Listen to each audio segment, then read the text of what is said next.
Alors, pour la deuxième fois, je ne sais pas bonjour. Pour l'instant, il n'y a personne, mais je disais juste à l'instant que malheureusement, de gros soucis informatiques vont me contraindre sans doute à arrêter. Donc, je ne sais pas si quelqu'un peut m'entendre, si quelqu'un peut me voir, je n'en sais rien. En plus, je ne vois personne de connecté, donc si quelqu'un pouvait éventuellement faire un petit coucou, un petit message, ça serait sympathique. Ça me donnerait un petit peu de baume au cœur, parce que je ne cache pas que depuis hier, c'est vraiment pénible. Ah, il y a une personne de connectée. Ça, c'est gentil. Je remercie la personne. Je remercie la personne de connecter. Je ne sais pas qui c'est, donc je pense qu'il y a au moins, il y a deux personnes. Il y a deux personnes. Je disais juste à l'instant que j'ai gros problème informatique avec un ordinateur qui est mort.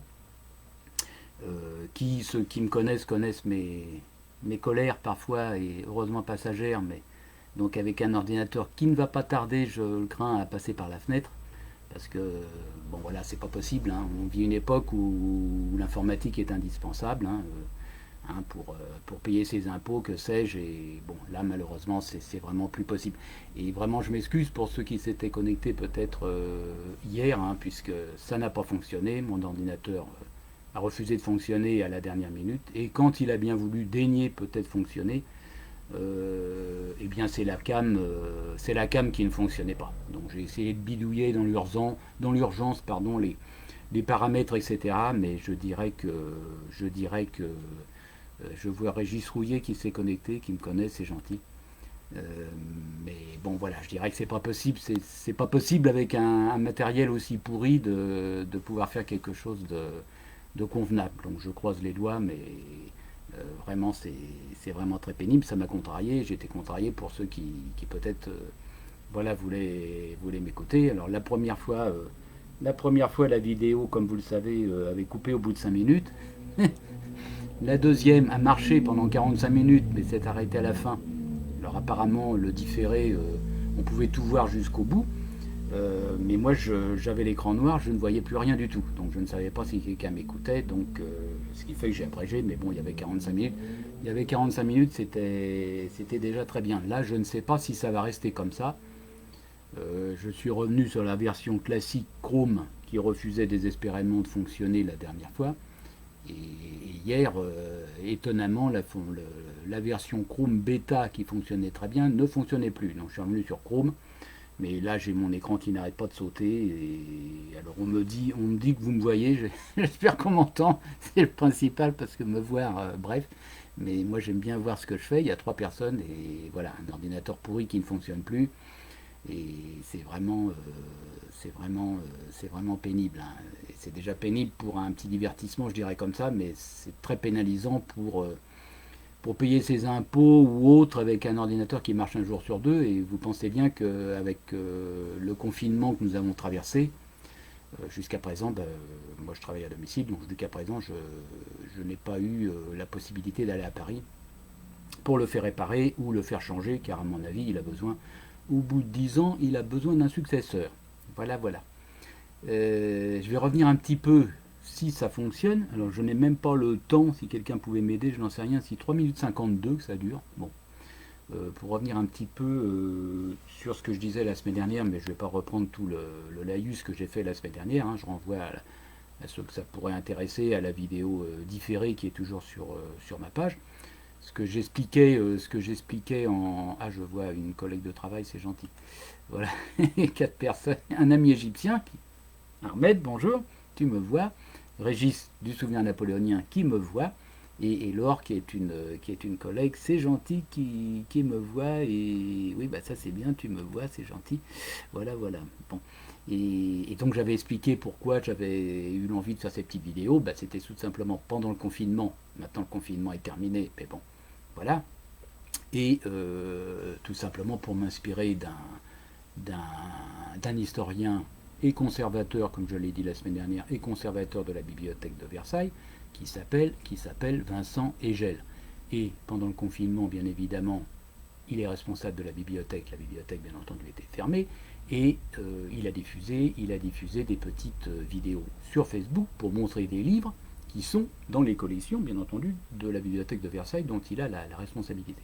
Et je me suis dit, à mon tout petit, minuscule, microscopique, modeste niveau, encore une fois, de, Nap- de napoléonien amateur éclairé que je suis, voilà, pourquoi pas, je pourrais après tout en faire autant, je vais présenter quelques livres. Sauf que de ma bibliothèque napoléonienne, entre guillemets, comme c'est l'usage de le dire, bibliothèque napoléonienne. Sauf que la première fois, ça a coupé au bout de 5 minutes, et la deuxième, je dirais, alors on m'a reproché de m'être dispersé un petit peu, c'est vrai que j'ai expliqué tout ça, tout le cheminement du pourquoi, du comment, ce qui fait que j'ai relativement peu présenter les livres. Donc ce qui fait qu'aujourd'hui, je suis un petit peu dans de savoir. On me dit que ça fonctionne, bah oui, Laure, c'est gentil, mais ça fonctionne chez toi, mais moi, mon ordinateur est pourri, que veux-tu? Que veux-tu, ma pauvre, hein. Donc c'est comme ça. Il a besoin d'un successeur. Alors, je vais reprendre. Vous voyez, j'ai même été obligé de. C'est terrible parce que avec cet ordinateur qui ne fonctionne pas, donc ce qui fait que je suis un peu réfugié dans ma chambre. Et c'est pas facile. C'est pas facile pour faire de la place, j'en ai partout. Et donc voilà.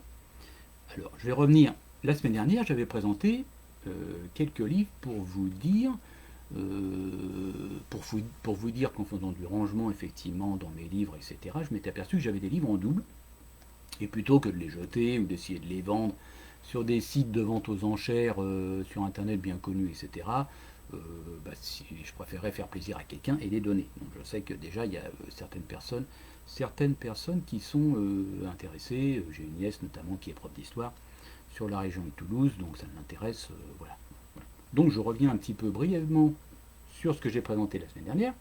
Napoléon chef de guerre, c'est un livre de Jean Tullard qui est un écrivain bien connu de la période napoléonienne, qui est le the best, on va dire un petit peu la référence un petit peu, hein, voilà, avec mon anglais, avec mon franglais. Bon, Jean Tullard, hein, voilà qu'on ne présente plus. Napoléon chef de guerre. Dans celui-là, je ne reviens pas dessus. Ceux qui m'ont écouté le savent déjà. Ceux qui ne m'ont pas écouté peuvent se reporter sur la vidéo de la semaine dernière qui se trouve sur ma page. Alors, les vidéos, j'avais appelé ça les causeries du samedi. Hein, je ne vais pas revenir là-dessus, les causeries du samedi. Sauf que la première fois, c'était un dimanche. La semaine dernière, un samedi. Hier, ça aurait dû être un samedi. Mais malheureusement, ça a loupé, ça a échoué. Donc, nous sommes dimanche. Mais je me suis dit, je vais faire une tentative. Je vais tenter encore aujourd'hui dimanche. Sachant que certaines personnes se connecteront peut-être, puisque demain, c'est le lundi de Pentecôte. Pas mal de personnes, dont c'est mon cas, ne travaillent pas. Donc on a un petit peu le temps. Voilà. Donc j'avais présenté Napoléon chef de guerre. Je ne reparle pas de ce livre. Juste pour dire une petite chose qui m'est revenue à l'esprit, il y a un chapitre qui est consacré à la guerre économique, important sous l'Empire. Et j'en ai profité, j'ai parlé un petit peu de... Oui, parce qu'on m'a reproché, j'ai une collègue gentiment qui m'a reproché de partir un peu dans tous les sens, ce qui est vrai, et de ne pas dire quel était le sujet de mes vidéos. Sauf qu'elle-même n'a même pas regardé mes vidéos. Bon, bref, peu importe. Il y a des gens qui ont vite fait de porter des jugements sur les autres, mais bon, c'est pas un reproche, c'est gentil, c'est pas grave. La vidéo, le sujet de la vidéo, il était tout simple, il était de présenter quelques livres qui sont dans ma collection, justement pour faire un petit exercice, en toute modestie encore une fois, un petit peu similaire à celui de Vincent Hégel. Donc, voilà, c'est pour ça, le sujet de la vidéo. J'ai appelé ça les causeries, mais bon, je ne reviens pas là-dessus. J'ai parlé de Jean Tullard, il y a effectivement un chapitre qui est consacré à la guerre économique, et j'ai abordé un petit peu le sujet, mais encore une fois, j'ai dit que je renvoyais naturellement aux historiens bien plus compétents que moi. Moi, je ne suis pas là pour faire des vidéos, je suis là pour présenter des livres un petit peu, pour parler un petit peu à bâton rompu. Je ne suis pas là pour faire un boulot, je dirais, de conférencier. C'est même un petit peu d'ailleurs pour ça que j'ai appelé ça les causeries, parce que je m'arroge le droit un petit peu de pouvoir causer d'un petit peu de tout. Alors je m'excuse pour certaines personnes qui ont pu dire bah oui mais tu te disperses, ça part dans tous les sens, mais c'est justement ce qui peut faire l'intérêt du truc, car contrairement à un historien ou un conférencier, je n'ai pas une trame, je dirais, à suivre. Moi, toutes les conférences à laquelle je peux assister, notamment à la Fondation Napoléon à Paris, bah, un historien professionnel ou même un écrivain qui vient présenter un livre, bah, il est tenu à peu près pendant 45 minutes. Il a, je dirais, sa trame qu'il a préparée à l'avance. Il fait sa conférence pendant 45 minutes et à la fin, on se réserve naturellement du temps pour la séance des questions. Bon, moi, je n'ai pas de questions, quoi qu'on peut un petit peu interagir, puisque j'ai des petits messages qui s'affichent, et la semaine dernière, Vincent Egel m'a interpellé effectivement via l'ordinateur pour me reprendre sur à propos d'un livre pour lequel je m'étais trompé de période. Bon, voilà. Donc c'est quand même aussi, il y a une petite interaction. Voilà. Mais ce que je veux dire, c'est que mon propos est naturellement un peu plus libre qu'un historien, qu'un conférencier, voilà. Et en plus, moi, je n'ai rien à vendre, hein, je n'ai pas un livre à vendre ni quoi que ce soit, donc c'est pas un reproche que je fais aux historiens, hein, pas du tout. Il est bien naturel qu'ils viennent parler de leurs livres, surtout quand on les invite. Ça me paraît la moindre des choses, hein. Voilà, voilà. Donc les causeries, c'était ce que je voulais dire, hein. Voilà, voilà. Donc j'avais parlé de Jean Tullard, juste pour reparler brièvement de la guerre économique, il y a un article sur la guerre économique, j'ai parlé du blocus continental, et ça m'est revenu un petit peu après pour dire une chose, bon, encore une fois, je renvoie aux historiens, moi j'ai dit que je n'étais pas historien, donc je revendique, j'ai dit la semaine dernière que je revendiquais le droit à l'erreur, qu'on ne vienne pas me dire, mais oui, on peut me le dire, mais moi, je ne suis pas susceptible, c'est pas trop la question, mais je revendique le droit à me tromper. Donc je peux dire des bêtises peut-être sur le blocus continental. Bon, un historien professionnel et autres, il va dire, bah oui, là il s'est trompé, ouais, bah, d'accord, mais je ne suis pas historien. Donc j'essaie de ne pas dire de bêtises, j'essaie de potasser un petit peu mon sujet avant, mais je ne suis pas historien. Quand j'ai parlé du blocus continental que Napoléon avait mis en place pour contrecarrer, je dirais, euh, l'Angleterre, qui, comme on sait, finançait les coalitions contre la France, naturellement, j'ai oublié de dire que Napoléon, c'est quand même important de le souligner, euh, avait mis en place en 1807, si je ne m'abuse, le blocus continental, mais c'était en réaction aussi du propre blocus qu'avaient instauré les Anglais et qu'on a appelé le blocus maritime. Blocus maritime, pourquoi? Puisque, comme je le disais la semaine dernière, les Anglais évidemment avaient la maîtrise des mers, une marine plus forte, plus puissante que nous. On sait très bien que la marine française a été énorme, malgré les efforts de Napoléon pour la reconstituer, ça il faut lui rendre justice là-dessus, parce qu'on dit souvent, vous lirez, on lit sous la plume de certains auteurs, que Napoléon il n'avait pas le pied marin, bon, il était artilleur de formation, d'accord, mais il s'est désintéressé de la marine, et puis en gros il y avait les corsaires, il y avait Surcouf, et puis voilà, pas du tout.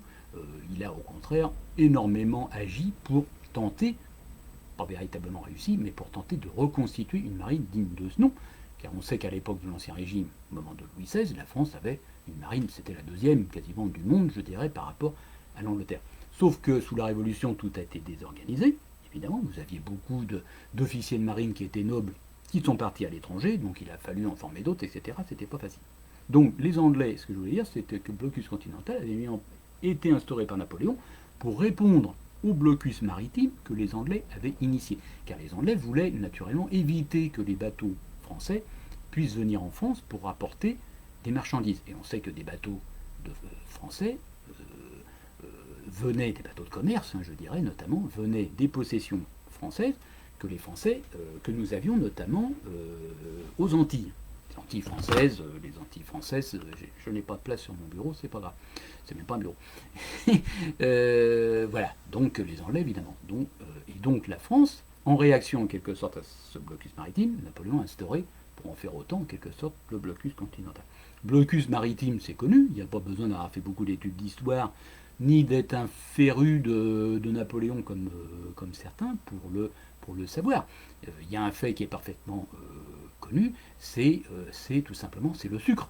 Car vous savez qu'à l'époque, il y avait le sel, vous savez, le sel pour conserver la viande, je ne vais pas parler de ça, il y a toujours 3 personnes, je pense, ça fonctionne.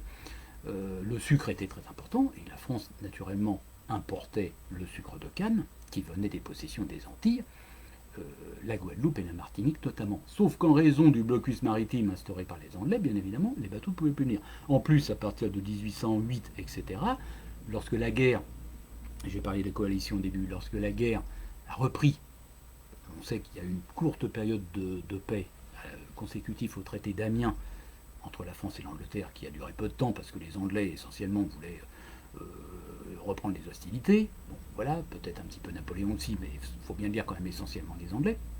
Ils devaient nous rétrocéder notamment l'île de Malte, ils ne l'ont pas fait.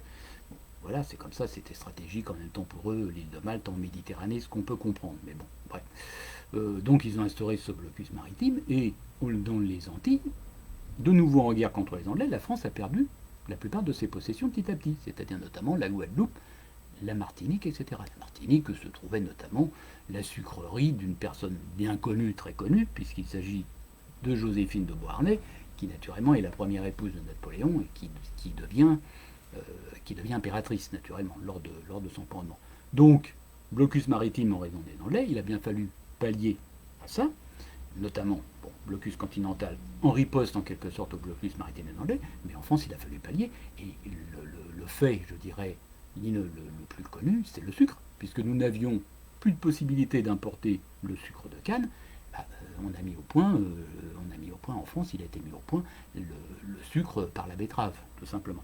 Comme quoi que parfois, en période de pénurie, en période de guerre, etc., l'être humain est toujours inventif. Donc voilà, c'était pour ça que ça m'est revenu, et je voulais vous reparler du bouquin de Tullard que je donne, et il y a déjà une ou deux personnes, j'ai un ami sur Toulouse qui est intéressé. Ça tourne toujours, nous sommes à 16 minutes, vraiment c'est formidable. Donc j'avais présenté celui-ci, je continue, j'avais présenté celui-ci, j'en ai parlé un petit peu la semaine dernière, donc de Jean d'Ormesson évidemment, écrivain, académicien bien connu, qui a écrit ce livre La Conversation. Donc je ne reviens pas dessus pour ceux qui m'ont écouté la semaine dernière. C'est pas à proprement parler un livre d'histoire, c'est un dialogue imaginaire entre Napoléon et Cambacérès. J'ai expliqué qu'il était Cambacérès, sinon ceux qui sont intéressés, c'est simple. Maintenant, avec Internet, il n'y a même plus besoin de savoir, d'être cultivé ou autre. Vous allez sur nos fameux GAFA, vous allez sur Google, vous tapez Cambacérès, et vous saurez qui était ce personnage très important de l'Empire. Comme je l'ai dit, c'était un juriste qui a participé à l'élaboration du Code civil, et ensuite il était numéro 2 pendant très longtemps, quasiment toute la période de l'Empire, en tant que archi chancelier. Cette semaine, je m'y prends, à deux fois, et je n'ai pas écorché le terme. Bon, c'est-à-dire, et la semaine dernière, effectivement, j'ai arrêté la vidéo, là-dessus. Mon ordinateur est en train de il va sûrement me lâcher dans pas longtemps, donc ne vous inquiétez pas si la connexion coupe, c'est que mon écran est mort. Voilà. Archi-chancelier de l'Empire, numéro 2 de l'Empire. Voilà. Et notamment pour remplacer Napoléon dans les affaires intérieures de la France lorsque Napoléon était à l'étranger.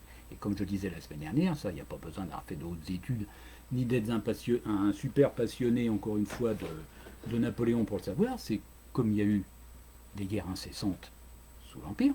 Je ne vais pas discuter, on ne va pas parler de ce sujet, parce que on va redire, ou certaines personnes vont dire, mais c'est de la faute de Napoléon, on était tout le temps en guerre, ce qui est totalement faux. Voilà. Naturellement, Napoléon était très fréquemment à l'extérieur de la France. Le cas le plus symptomatique, je dirais, c'est la campagne de Russie, comme on sait, qui a très mal fini en 1812 par la retraite de Russie. Donc Napoléon absent. Cambacérès, il y aura un intérim une fois, effectué par Fouché. Fouché, ministre de la police générale. J'ai un ami dans ma liste Facebook qui se reconnaîtra, qui est sur Toulouse et qui fait, lui, de la reconstitution historique et qui s'habille en costume d'époque, qui s'habille en Fouché. Il a repris le personnage Fouché. On va pas parler de Fouché, c'est un sujet à lui tout seul, bref, voilà. Alors, donc Cambacérès remplace Napoléon. C'est très bien, sauf que Napoléon aimait bien évidemment quand même tout savoir ce qui se passait, même en son absence. Donc il a eu, Cambacérès, un rôle très important. Et malgré tout, je voulais parler de ça fonctionne, c'est bien. Malgré tout, ça n'a pas forcément suffi, parce que il a existé des circonstances, et notamment des circonstances exceptionnelles, comme vous le savez, lors de la campagne de Russie, où, malgré que Cambacérès soit là avec l'armée intérieure, il n'était pas tout seul, il y avait des militaires, il y avait un gouverneur militaire de Paris, etc., ça n'a pas empêché, pendant la campagne de Russie, comme on le sait, cela n'a pas empêché la conspiration du général Mallet, notamment. Pour parler de Mallet, c'est un sujet, général républicain, sans doute un peu dérangé, qui est sorti de son asile psychiatrique où il se trouvait, qui a rameuté quelques comparses, et puis qui s'est présenté, toc toc, qui a frappé à la porte du préfet de police, notamment, je crois que c'était Pasquier, à ce moment-là, et qui leur a dit, écoutez messieurs, voilà, on vient d'apprendre la mort de l'empereur, Napoléon, lui, était à des centaines de kilomètres de là, en Russie, et Mallet est venu dire, Napoléon est mort Napoléon est mort sous les murs de Moscou. Chose étrange un peu, c'est que dans cette affaire, on l'a cru un petit peu, certains l'ont cru, donc il a pu rameuter quelques troupes de militaires qui se trouvaient dans Paris, la garde nationale, des gens comme ça, un petit peu naïfs. Mal leur en a pris d'ailleurs, car certains n'étaient pas du tout au courant de ce que Mallet voulait faire. Lui-même le savait-il vraiment, il était un petit peu dérangé, donc on ne sait pas trop. Et les pauvres, mal leur en a pris, puisque ensuite ils ont été fusillés. Donc Mallet qui arrête Pasquier, qui arrête Savary, qui était le ministre de la police à ce moment-là, puisque à un moment donné Fouché s'est trouvé en disgrâce, ministre de la police. Voilà. Sauf que le coup d'État a échoué, Napoléon en est informé, Napoléon revient. Ce qu'on dit toujours, parfois vous avez certains auteurs, des détracteurs on va dire de Napoléon, qui ont pu écrire Napoléon a fait comme en Égypte. Vous savez qu'en Égypte, Napoléon est parti avant la fin, il est rentré en France pour le coup d'État du 18 Brumaire. Et certains vont écrire Napoléon, il a quitté, il s'est enfui, il est parti de Russie. Non, il s'est pas enfui, il n'est pas parti de Russie, non. Il est rentré notamment précipitamment en laissant l'armée, il a confié l'armée à Murat, à Beauharnais, évidemment, et comment dirais-je, au maréchal Ney qui lui s'occupait de l'arrière-garde. Voilà. Napoléon est rentré précipitamment en France. Pourquoi? Parce qu'il avait été informé, et pourtant les délais et les distances étaient très longues, mais les dépêches, quand même certaines dépêches, à cheval, évidemment qu'il était à cheval, qui n'avaient pas été certaines interceptées par les partisans russes, car on sait que les partisans étaient très les paysans aussi russes étaient très actifs contre les Français, surtout ceux qui avaient le malheur de s'éloigner un petit peu des sentiers battus en Russie. La Russie est immense. Napoléon est informé du coup d'État de Mallet et donc revient précipitamment en France. Quand Napoléon revient en France, les personnes qui étaient là se sont dépêchées, eux, de très rapidement d'intercepter Mallet qui finalement a été confondu. Il a été arrêté, il a été fusillé rapidement. Donc le temps que Napoléon rentre en France, l'affaire Mallet, en quelque sorte, était finie. Et d'ailleurs, Cambacérès, pourquoi je vous parlais de Mallet, c'est parce que Cambacérès intervient encore là-dessus, puisqu'il était à ce moment-là le numéro 2. Lui n'a pas été arrêté, n'a pas été mis en prison par Mallet. Mallet n'a pas eu le temps, n'a pas pu. Et Cambacérès sera ce mot auprès de l'empereur, et il a dit sire, voilà, le coup d'État de Mallet a échoué, moi il ne m'a pas arrêté, mais s'il m'avait arrêté, c'était la fin. À la limite, c'était toute la chaîne, en quelque sorte, de commandement, puisque lui était assuré l'intérim de l'empereur, qui aurait été fortement compromise. Voilà. Donc, Cambacérès, personnage très important. J'ai parlé de Mallet parce que c'est pas inintéressant d'en parler. Pourquoi? Pour en revenir, je voulais parler de Cambacérès et pour parler de Napoléon, parce que je dirais que c'est à ce moment-là aussi, mais 1812, nous sommes déjà presque à la fin de l'Empire, c'est à ce moment-là peut-être, et des historiens encore une fois expliqueront ça bien mieux que moi, il n'y a plus qu'une personne, je ne sais pas. Il y a certaines personnes, soit parce que ça fonctionne très mal, soit parce que mon discours est tellement un peu décousu, je dirais, qu'ils ont déjà décroché, je ne sais pas. Bon, c'est comme. Je vous salue. bon dimanche, voilà. Et donc Napoléon, s'est aperçu, notamment à ce moment-là, que finalement, son système était un système, son empire était en quelque sorte un système pyramidal qui reposait essentiellement sur sa personne. Sa personne disparue, si Napoléon était mort, effectivement, comme l'a prétendu Mallet, si Napoléon était mort sous les murs de Moscou, mort dans les neiges de Russie, et bien évidemment, l'Empire peut-être se serait écroulé. Et Napoléon aura ce mot quand même lorsqu'il rentre en France, il dira à Cambacérès et aux autres, vous me faites peur pour l'avenir, et il avait raison. Pourquoi Napoléon avait raison de se dire ça? Car il a dit effectivement à Cambacérès et aux autres, mais comment se fait-il que vous avez pu écouter un illuminé comme Mallet qui est sorti de sa boîte à chapeau, en quelque sorte, en disant voilà, parce que Mallet se présente, Napoléon l'empereur est mort, je prends le pouvoir, il faut un gouvernement provisoire, moi j'ai la garde nationale avec moi, je fais un gouvernement provisoire, parce que sinon, la France, ça va être des émeutes partout, la Vendée va se réveiller, il y a la guerre en Espagne, etc. Mais Napoléon, quand il revient, fait observer à Cambacérès aux autres, mais comment se fait-il que vous n'avez pas pensé à ma dynastie, c'est-à-dire à mon fils?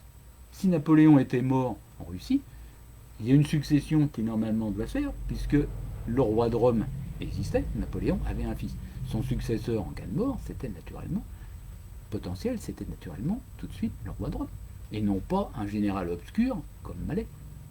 Sauf que, bon, le roi de Rome, évidemment, en 1812, né en 1810, il avait 2 ans. Donc il aurait eu un conseil de régence d'instaurer, et en tout cas, sûrement pas un pouvoir accaparé par Malais et ses sbires, tout simplement. Donc ça a alerté Napoléon, effectivement, finalement, sur la fragilité de son empire qui reposait essentiellement sur lui. Donc c'est pour ça que je tenais à reparler un petit peu de Cambacérès.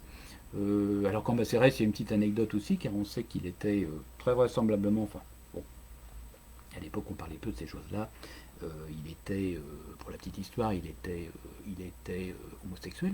Il n'était pas le seul dans les hautes sphères, on va dire, du pouvoir, mais en l'occurrence, Cambacérès était homosexuel ou bisexuel. Il a été marié peu de temps, je crois, mais bon.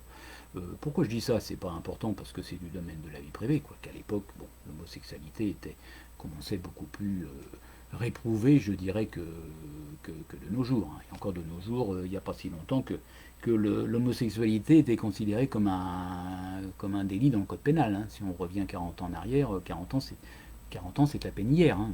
Voilà. Bon, maintenant, on est passé, c'est tant mieux, je dirais en un sens, à autre chose. Je referme la parenthèse, on ne va pas parler d'homosexualité. Cambacérès homosexuel, pourquoi j'en parle? Parce qu'il y a une petite anecdote amusante, une petite citation, alors attention, mais j'en parlerai après.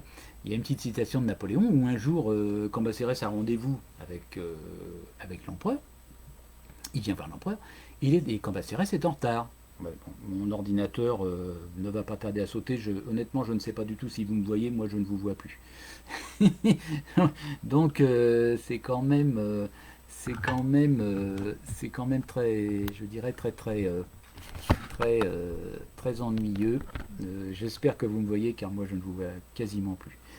Mais apparemment, le direct, ça va revenir un petit peu. Le direct continue et il y a toujours 2 personnes en ligne, donc c'est bien. Cambacérès arrive en retard un jour à un rendez-vous que lui a fixé l'empereur. Et Cambacérès, pour s'excuser, dit à l'empereur, Sire, mes excuses, je suis un petit peu en retard, j'ai été retenu par 2 dames. Bon, c'était pour dire en quelque sorte que il était hétérosexuel en quelque sorte, retenu par 2 dames. Et Napoléon lui répond du tac au tac, écoutez mon cher Cambacérès, alors évidemment c'est pas les paroles exactes, hein, voilà, voilà. Et Napoléon lui répond, mais mon cher Cambacérès, la prochaine fois, vous tâcherez d'être à l'heure en quelque sorte, et vous direz à vos 2 dames en question, la prochaine fois, si ça se reproduit, vous direz aux 2 dames en question de prendre leur chapeau et leur canne et de fiche le camp. Voilà. Ce qui prouve bien que Napoléon, bien évidemment, il n'est pas dupe de la situation, et pour lui, les 2 dames en question, ce sont bien entendu au contraire de messieurs. Voilà. Bon, pour la petite, ça c'est pour un petit peu pour, je dirais la petite touche d'humour comment dire, de mon propos. Voilà, tout simplement. Et pourquoi je parle de ça? C'est pas uniquement pour parler de l'homosexualité de Cambacérès qui en soi ne présente pas beaucoup d'intérêt. Hein. C'est surtout pour montrer comment on peut être à cette époque homosexuel, et tout en ayant des responsabilités très importantes. Ça prouve quoi? Ça prouve que Napoléon n'était pas forcément quelqu'un de sectaire, on va dire, hein, même si lui-même réprouvait sans doute l'homophobie, même si on peut lui reprocher un certain antisémitisme, mais c'était dans l'air du temps. Hein, ça c'est toujours pareil, vous savez, on regarde les événements du passé, moi c'est ce que je dis toujours, on regarde les événements du passé avec nos lunettes du 21e siècle. C'est comme reprocher, je ne vais pas parler de ça, mais c'est comme reprocher, on en a parlé encore récemment, hein, vous le savez très bien, C'est comme reprocher à Napoléon le rétablissement de l'esclavage. Voilà, on ne va pas parler de ça. Voilà, donc j'espère que vous me voyez, car moi je ne vois quasiment rien. C'est ce qui est quand même très ah, ça marche mieux, non, même pas repenser. J'ai eu un petit espoir, mais non, ça ne marche pas. Enfin bref, apparemment le direct tourne toujours. Voilà, donc c'est simplement pour démontrer que malgré l'homosexualité de Cambacérès, c'est bien Napoléon a fait appel à lui et s'est appuyé, je dirais, sur ses compétences, a fait abstraction, je dirais, ses préjugés sur l'homosexualité, et ça prouve donc que Napoléon était quelqu'un de pragmatique et pouvait s'attacher les meilleures compétences dans tous les domaines, quelles que soient notamment les orientations, je dirais, les orientations sexuelles du personnage en question. Voilà. Donc, voilà, donc ça, celui-ci, je sais qu'il intéresse quelqu'un, j'en avais parlé la semaine dernière. Petit détail, mais qui est franchement tout à fait anecdotique. Et donc c'est un livre que j'ai que j'ai en double. C'est pour ça que je m'en sépare s'il intéresse quelqu'un. Voilà, voilà, voilà. Et le livre est plastifié. Ça ne se voit pas forcément sur le. Là, on voit rien. Moi, à la différence comment dirais-je, d'un historien, bien évidemment, je n'ai pas un rétroprojecteur derrière moi où je pourrais vous passer une vidéo, des slides, des trucs comme ça. Donc je fais avec mes petits modestes moyens du bord, dont un ordinateur qui fonctionne un jour sur deux. Donc vous pensez bien. Voilà. Et je disais que le livre est plastifié. Le plastique ne s'en va pas. Mais franchement, ça ne nuit pas du tout à la lecture. Et pourquoi il est plastifié? C'est tout simplement parce que c'est un exemplaire de bibliothèque. Donc il a été plastifié pour lors des prêts de bibliothèques successifs. Là, je ne sais pas, il n'y a pas de. Généralement, vous avez un petit carton à la fin avec les dates, les dates de prêt. Voilà. Là, il n'y a rien du tout. Donc c'est pour ça qu'il a été plastifié. Et ce livre, il y a une petite étiquette devant, vous voyez, avec une sorte de code barre. Et celui-ci vient de la bibliothèque, de la médiathèque de mon employeur, dont je ne vais pas parler, puisqu'on en a parlé, comme j'ai abordé brièvement le sujet la semaine dernière. On a parlé de mon employeur la semaine dernière dans la presse. Non, la presse écrite, presse parlée, donc on va pas parler d'assurance. Il y a eu assez de débats là-dessus, sur le confinement, sur le Covid-19, sur les assureurs, sur tout ce qu'on veut. Voilà, donc j'en parle pas. Donc il vient de la bibliothèque de mon employeur qui, à un moment donné, a vendu pour une œuvre caritative, si je ne m'abuse, les livres donc à ses propres salariés, à ses propres collaborateurs. Et moi j'ai dû acheter ce livre à peine 1 €. Je l'ai pris alors qu'en fait je l'avais déjà dans ma bibliothèque. Donc c'est pour ça, plutôt que de le jeter, je le propose éventuellement. Et dernière petite anecdote, alors il y a sur le plastique ça ne se voit pas, mais il y a quelques petites griffures là, justement sur la partie plastifiée. Ça, ce sont mes chats, naturellement, puisque ceux qui me connaissent savent que j'en ai 5. J'ai 5 chats. Il y en a une ou deux. Bon, maintenant, dans l'ensemble, j'ai plus trop de problèmes parce que j'ai acheté un pied à chat, donc ils font leurs griffes beaucoup là-dessus. Mais il y en a une, la bourrique, qui a fait ses griffes sur le bouquin. Bon, franchement, ça ne nuit pas du tout. Ça ne nuit pas du tout à la lecture. Donc ça, j'en ai terminé. J'en ai terminé avec ce livre et je vois que nous en sommes déjà à 33 minutes. Je croise les doigts parce que ça fonctionne, mais sincèrement, je n'irai pas au-delà. Déjà pour ne pas épuiser, je dirais, pour ne pas épuiser ceux qui m'écoutent, vraiment sincèrement au-delà d'1 heure. Comme je l'ai dit la semaine dernière, les vidéos en direct Facebook comme ça, apparemment peuvent durer jusqu'à 2 heures. Mais vous pensez bien que je ne vais pas parler, je n'ai même pas pris ma bouteille d'eau, je ne vais pas parler pendant 2 heures parce que chacun a aussi d'autres choses à faire. Et après, naturellement, évidemment, on peut la revoir en différé. Mais ça me trottait dans la tête, donc j'aime bien dire les choses, je dirais expliciter.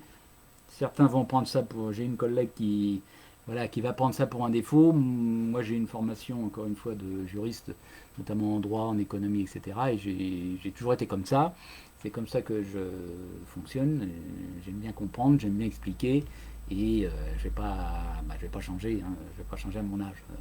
On est comme on est, on peut s'améliorer, voilà, mais bon, c'est comme ça. Et moi, je préfère aller au fond des choses pour comprendre, je dirais, et pour faire comprendre modestement à ceux qui m'écoutent, je dirais, un petit peu le pourquoi du comment. Je pense à un autre livre, celui-ci, mais je ne vais pas vous en parler, qui s'appelle Napoléon controversé. Napoléon controversé. Celui-ci, je ne vais très peu passer dessus. Car celui-ci, je l'ai reçu. Je l'ai reçu la semaine dernière et je ne l'ai pas en double. Dans celui-ci, je le garde. Celui-ci, c'est pour Bibi. C'est pour Bibi, celui-ci. Et un historien ne va pas parler comme ça. Moi, je peux, je peux parler comme ça. Donc, Napoléon controversé.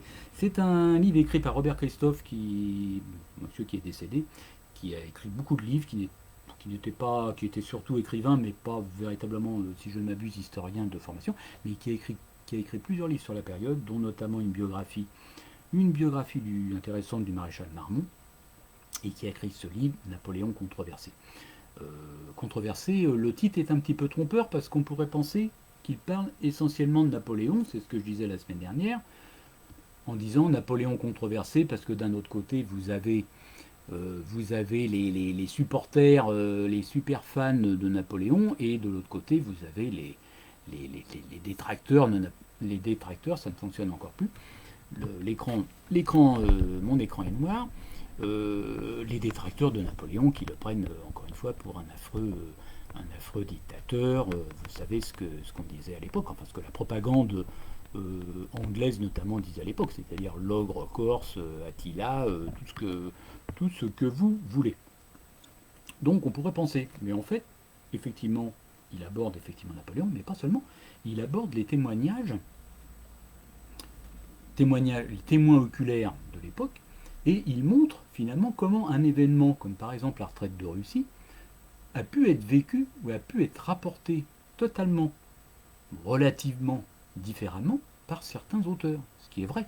Moi je l'ai un petit peu parcouru, c'est assez frappant, vous avez des mémoires de gens qui vont vous dire, un qui va trouver qu'à un moment donné, il faisait un froid de loup absolument, moins 30, etc. Il a beaucoup souffert. Bon, il n'est pas mort puisqu'il est rentré en France. Il a quand même pu écrire ses mémoires, mais il a dit énormément souffert du froid, etc. pendant la campagne de Russie. Et l'événement, si on prend l'événement, enfin la même période, à peu près même date, à peu près au même endroit, ben vous avez un autre général ou autre qui a survécu, qui a écrit ses mémoires, qui lui va écrire, moi je ne me rappelle pas du tout, il faisait pas si froid que ça à la réflexion, voilà. Donc c'est quand même comme quoi que c'est ce qu'a voulu mettre Robert Christophe en avant, je dirais, dans ce livre, c'est quelque part la fragilité du témoignage humain et la part de subjectivité un petit peu dans ce que les gens peuvent, les souvenirs qu'ils peuvent avoir, que vous pensez bien que tous n'écrivaient pas au jour le jour, quand il y avait moins 30, dans la nuit, la température, qu'ils étaient dans le bivouac à se tenir chaud, le pauvre il ne pouvait pas écrire, d'abord il n'y avait pas d'encre, probablement. Tout naturellement, tout gelait irrémédiablement. Vous avez même certains qui ont écrit avec leur propre sang, ça a été une catastrophe la retraite de Russie, on le sait. Donc Robert Christophe, voilà. Et je vous parlais de Robert Christophe, voilà, encore une fois, petite digression qu'on va me reprocher, parce qu'il cite beaucoup de mémoires, etc., qui ont été écrits après coup, évidemment. Et ça me fait penser lors de mes pérégrinations napoléoniennes, on va dire, notamment dans Paris, je me souviens d'un bouquiniste qui doit être décédé maintenant car sa boutique est fermée, et il avait déjà un certain âge, je parle de ça il y a une vingtaine d'années. Un bouquiniste dans Paris, pas très loin, pour ceux qui connaissent Paris, pas très loin des Galeries Lafayette et de la chaussée d'Antin, c'était une caverne d'Ali Baba, qui avait des rayonnages plein de livres, notamment sur l'Empire, Premier Empire, Second Empire, etc.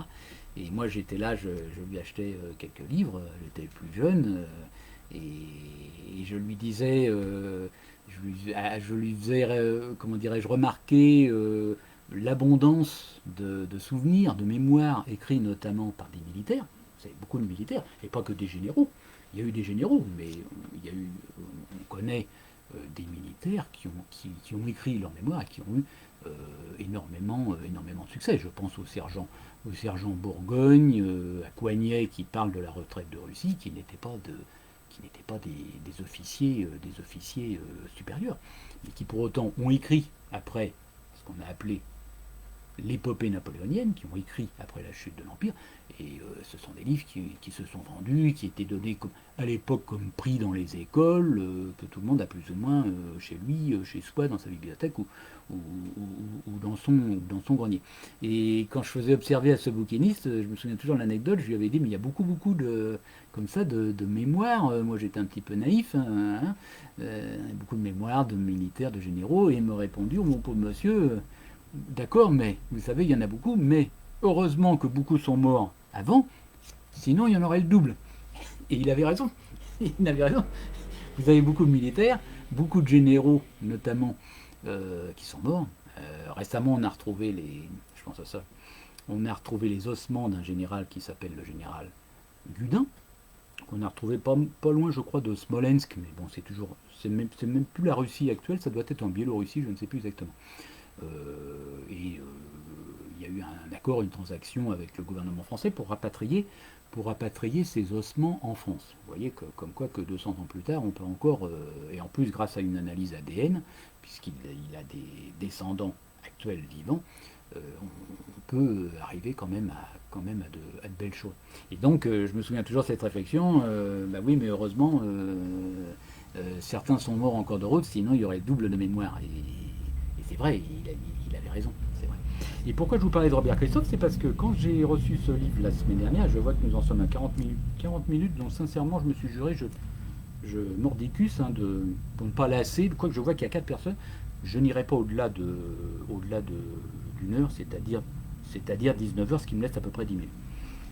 Pourquoi je parle de Robert Christophe? C'est parce que la semaine dernière, pour ceux qui m'ont écouté, je vous ai dit que les chiffres communément admis pour les livres, les biographies de Napoléon, les livres qui sont sortis sur Napoléon, etc., on évaluait environ à 70 000 livres, 70 000 publications. Napoléon au sens large, les biographies, mais aussi les batailles, un peu de tout, environ 70 000 livres depuis la mort de Napoléon, donc en 1821. Et Robert Christophe, ça m'a interpellé parce que son introduction, il débute pratiquement là-dessus. Alors lui, il cite le chiffre de 180 000. 180 000, ce qui est quand même, je me suis dit, pour ce monsieur-là, il n'était pas de Marseille, j'ai rien contre les Marseillais, bref, c'est pas la question. 180 000, alors je me demande comment, donc à vérifier éventuellement, car le chiffre me semblait quand même un peu grossir. Je ne sais pas qu'est-ce qu'il incluait lui à l'époque dans les 180 000 livres, mais voilà, c'est quand même, c'est pour ça que je me suis dit, je vais en parler. Et c'est un livre qui a été écrit en 1900, l'auteur est décédé, qui a été écrit en 1967. Il écrivait ça, l'auteur écrivait ça en 1967. Alors vous imaginez bien que depuis 1967, c'est-à-dire plus de 50 ans maintenant, bah vous imaginez bien que depuis, il est sorti beaucoup d'autres publications naturellement sur Napoléon. C'est pour ça que le chiffre de 180 000 me paraît quand même, à mon avis, largement exagéré, car si on reste sur son chiffre de Robert Christophe en 67, on en serait quasiment à plus de 200 000 peut-être de nos jours, ce qui me paraît quand même un peu beaucoup. Mais pourquoi pas?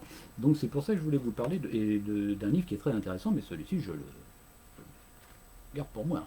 Attention. Mais je le conseille, et c'est un livre qu'on peut trouver assez facilement pour ceux qui sont intéressés. En plus, il y a des gravures à l'intérieur. C'est vraiment très très bien, ça se lit facilement. Ce sont essentiellement des témoignages. Ce n'est pas un récit proprement dit d'un historien classique. Ce sont essentiellement des témoignages de contemporains de Napoléon. Voilà. Des gens qui ont vécu la retraite de Russie, d'autres événements, etc. Donc, auteur peu connu, mais je pense à redécouvrir. Voilà. Et avant d'en terminer presque, parce que encore un petit peu le temps, la semaine dernière, donc je vous ai parlé d'un historien et conservateur de la bibliothèque de Versailles, j'en ai déjà parlé, qui s'appelle Vincent Hégel. C'est lui qui m'a donné l'idée de faire en toute modestie encore une fois mes petites vidéos qui n'ont pas vocation à durer, je n'en sais rien, à moins qu'on pas qu'on me supplée, enfin qu'on me le dise, je ne sais pas. Et donc Vincent Hégel est historien aussi donc il écrit des livres, forcément, il en a fait paraître un ou deux il y a peu de temps, il est assez productif d'ailleurs, et donc il y a quelques temps, il doit y avoir 2-3 ans, je ne sais plus, il a sorti, je ne sais pas si vous voyez, parce que moi je vois pas grand chose, parce que quelqu'un m'a envoyé un petit message en même temps, et du coup ça me cache mon écran qui ne marche déjà pas. Ah voilà. Il a écrit ce livre, bon, vous voyez, voilà, qui s'appelle Napoléon et les siens. Voilà, ce que raconte le livre, on pourrait dire en gros est résumé dans le titre, Napoléon et les siens, bah, c'est-à-dire Napoléon et sa famille. Et on sait que la famille, pour un Corse, pour un Italien, notamment pour un Corse, pour un Méditerranéen, mais en l'occurrence un Corse, Napoléon, bah, la famille est quelque chose de primordial, de très important. Il y a une forme de clan, surtout à cette époque. Il y avait en quelque sorte comment dirais-je, un système de famille avec des affaires privées, puisque Napoléon, bien évidemment, lorsqu'il est devenu consul, premier consul, empereur ensuite, évidemment, avait la charge des affaires publiques de la France, mais évidemment, il y avait également les affaires privées. Et Napoléon, comme on sait, s'en est pas beaucoup occupé, mais avait plutôt tendance, je dirais, à s'en décharger, et c'est normal puisqu'il n'avait pas forcément le temps, à s'en décharger sur le chef, entre guillemets, de famille, qui était Joseph, qui était son frère aîné. C'est surtout beaucoup Joseph qui s'est occupé des possessions, des terrains que la famille Bonaparte avait Ajaccio, dans la région d'Ajaccio, comme on sait, hein, voilà. Et donc, Vincent Hégel nous raconte tout ça par le menu. Et donc les relations de Napoléon avec sa mère, avec ses frères, et on sait que ça n'a pas été toujours tendre, hein, ça n'a pas été toujours facile, notamment avec le plus rebelle peut-être des frères, mais bon, encore une fois, je vous renvoie aux historiens, son frère cadet Lucien, Bonaparte, prince de Canino. Bref, voilà, je referme le. Alors j'ai quelqu'un qui me dit qu'il n'arrive pas à ouvrir la vidéo en direct et j'ai 5 personnes qui suivent, alors je ne sais pas. Ça sera la surprise en différé, on verra. On verra sûrement entendu, je n'en sais rien, car vraiment avec un ordinateur qui est un ordinateur pourri, c'est. Mais encore une fois, je ne suis qu'un amateur, je ne suis pas un professionnel, je fais avec avec les moyens du bord, on va dire. Voilà. Donc, Napoléon et les siens, le système de famille, le réseau, je dirais, car vous savez, Napoléon avait des cousins, etc. Il y a beaucoup de gens, la famille, le cousin notamment Ramolino. Ramolino, c'est le nom de jeune fille de la mère, de Laetitia, de la mère de Napoléon, qui avait un cousin, Ramolino, André Ramolino notamment, qui deviendra propriétaire, si je ne m'abuse, à un moment donné, de ce qu'on appelle la Casa Bonaparte, c'est-à-dire la maison à Ajaccio où est né Napoléon, comme vous le savez, en 1769. Donc Napoléon et les siens, et ça c'est vraiment un livre. Alors moi j'avoue, je ne l'ai pas lu, mais par contre on m'en a dit plus en bien. Et celui-ci, je l'avais en double aussi, mais je l'ai donné à un ami napoléonien l'année dernière. Lui-même l'a lu et m'en a dit, il ne connaissait pas l'auteur d'ailleurs, et il m'en a dit le plus grand bien. Donc sincèrement, je refais un petit peu de promo pour les livres de Vincent Hégel qui écrit très bien. Il est archiviste, donc c'est quelqu'un qui connaît, qui travaille sur les archives. Napoléon et les siens, oui, il y a de quoi lire. Hein. C'est un livre qui fait plus de 400 pages. Il n'y a pas de photos, hein, c'est que du texte.